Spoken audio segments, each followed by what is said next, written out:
Using a computer mouse or trackball can be a little tricky.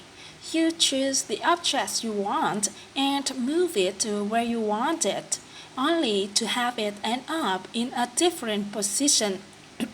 This happens to all of us sometimes, and we think little about it.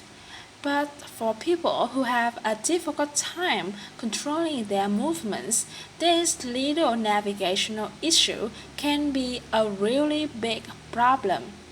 Now, researchers at the University of Washington have developed new cursors that make activating objects easier for people with motor disabilities. Jacob Warbrock is an assistant professor at the University of Washington. He leads the AIM research group that developed the cursors. Professor Warbrock says mouse cursor operations are complex processes that assume things about computer users. He says for many people who have poor dexterity, the inability to control their fingers well may be pain in their wrist or hand, may be arthritis. Those assumptions of the average user they don't hold. The AIM research group has developed two cursors. One is called the pointing magnifier. Professor Warbrock says it uses a large circular cursor instead of the traditional arrow pointer. Users can make the circle as big as they like. When the circle is positioned over the target, everything in the circle appears larger, almost filling the whole screen.